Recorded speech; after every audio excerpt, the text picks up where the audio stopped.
You have probably spent years studying grammar rules. You know the vocabulary.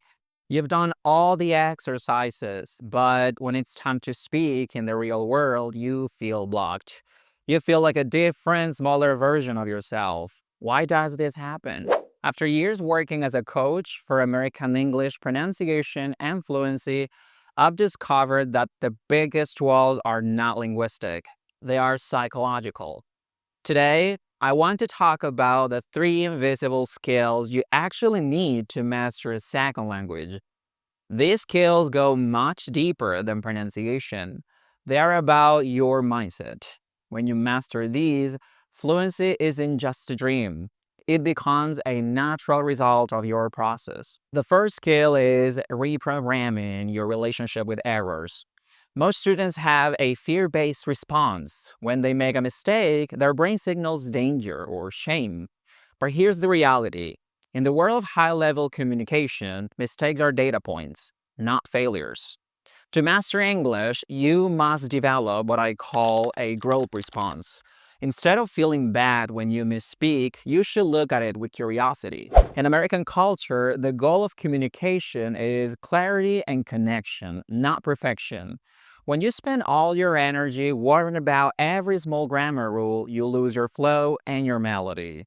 You need to train your brain to see a mistake as proof that you are growing. If you are not making mistakes, it means you're staying in your comfort zone, and you cannot reach fluency if you stay there. You have to allow yourself to be messy to eventually become clear. The second skill is self-compassion. This might sound like a soft advice, but it is actually a powerful tool for your brain. When you learn a language as an adult, you experience a loss of status. In your native language, you are a smart, capable professional, but in English, you might feel like a child who cannot express complex ideas. That experience is very hard for the ego. If you're constantly attacking yourself, thinking things like, I sound so stupid or I will never get this, you're putting your brain in stress mode. When your brain is stressed, it literally shuts down the areas responsible for language and memory. Self-compassion is the off switch for that stress. By being kind to yourself during the difficult moments, you keep your brain open to learn.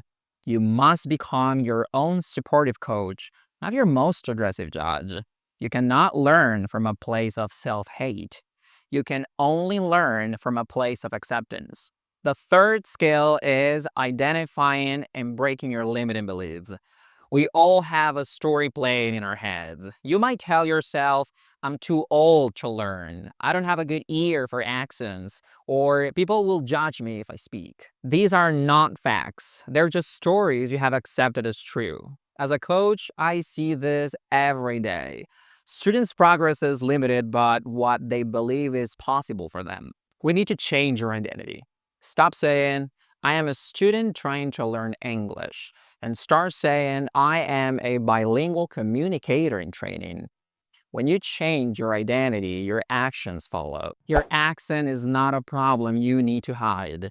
It is a bridge between your culture and a new one.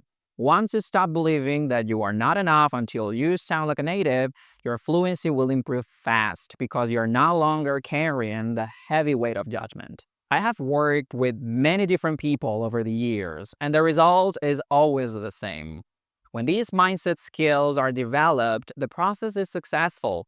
It lasts forever, and it's rewarding for both the student and the coach. It's not just about the words you use. It's about the person you become while you say them. If you're ready to stop fighting with English and start enjoying it, I want to hear from you. Which of these three skills are the hardest for you? Is it the fear of mistakes, the lack of self-compassion, or a belief that is holding you back? Let's talk about it in the comments. Don't forget to like and subscribe for more insights on mindset and American English. I'll see you in the next video.